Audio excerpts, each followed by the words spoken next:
Courtney's first YouTube video. So I did a little Q&A on Instagram last week and I wanted to answer some of the questions here for my first ever YouTube video. 1, what do you do for work? Okay, so I do a few things. I have my doctorate in nursing. I've been a nurse for the last 10 years. I've worked in hospitals. I've worked in public health. When I was getting my doctorate in nursing, I started teaching. And when I graduated with my doctorate, I was offered a full-time nursing faculty job right away. And I took it. And I have not looked back since. I absolutely love it. Every semester looks a little different. Sometimes I lecture, I teach in lab, but I always teach in the hospital as well. So I still get my patient fix there. And then I also create content. Instagram, TikTok, and now YouTube. I love having a creative outlet. I love working with brands that I feel really aligned with, and it really allows me to supplement my income. Next, how do you travel so much? If you follow me on either of the other platforms, you know that I travel a lot. We're talking usually like 1 international trip a month. So because I work as faculty, I'm on an academic calendar. I have a lot of breaks. Spring break, winter break, I can take the entire summer off if I want to. And then within those breaks, I have a lot of flexibility. The other part is, how do you afford to travel so much? Definitely the biggest reason, hands down, my fiance works for a major airline and we get to fly pretty much for free on standby all the time. Don't hate me. And then for social media, sometimes I'll also work with hotels, create video content for them, UGC content in exchange for the stay. Okay, how old are you? I'm 34. I'm not mad about it. I actually love getting older. Okay, favorite countries visited. Oh, that's hard. I just counted the other day. I've been to, I think, like 32 countries now. Favorites are Italy, Japan, and Scotland. But I really do love all over the Mediterranean. I love all over Southeast Asia. It's hard to pick. How did you get into creating content? I've been posting photos and videos on the internet for over a decade, but I didn't really start taking social media seriously until about the last year. I'm an artist at heart. I love to paint, draw, create anything, and I'm very, very visual. So I love creating videos, photos, and sharing. What is your AM, PM routine? Morning routine is definitely more intense than the afternoon routine. I am a morning person through and through. I love getting up at like 6 a.m. I know that's probably crazy to some people. I get up, I try to drink a little bit of water before I have my coffee. My coffee is absolutely the highlight of my day.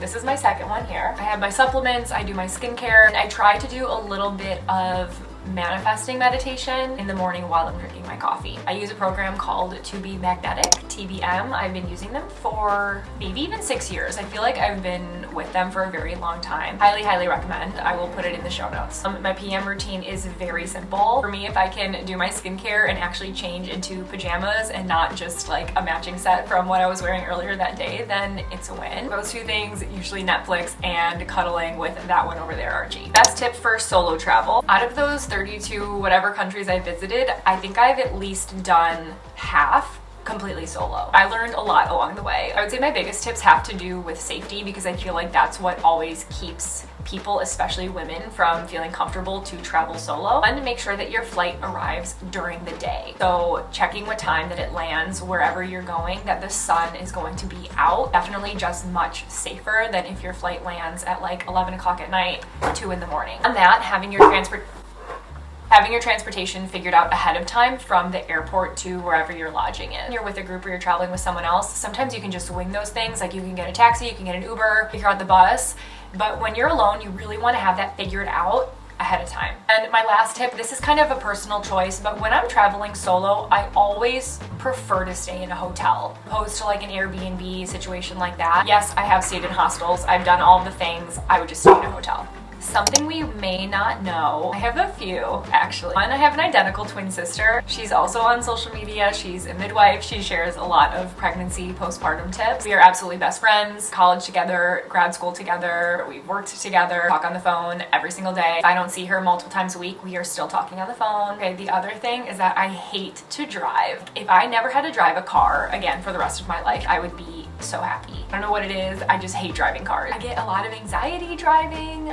I don't like dealing with parking, traffic. Avoid driving a car at all costs. I will walk, I will take the bus, I will take the train, I will ask for a lift. The funny thing is I absolutely love driving my Vespa. To me, it's just different. I would drive my Vespa across country, but a car, no. And last question, what are your 2025 travel plans? Probably my favorite question, because we fly standby. A lot of our trips have to be very last minute. As my fiance says, we go where the seats take us. But we do always have a few ideas in the back of our head of where we hope to travel that year. Right now, we're hoping to go to Mexico City at the end of the month. Hong Kong, back to Japan.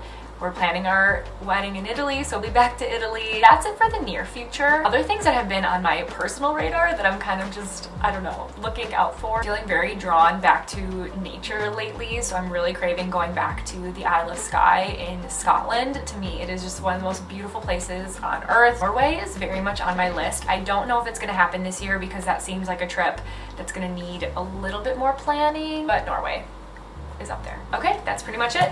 If you have any more questions, leave them in the comments. Be sure to subscribe, and we will see you in 2025. How did we do YouTube? Okay. I love you too. Oh, I love you.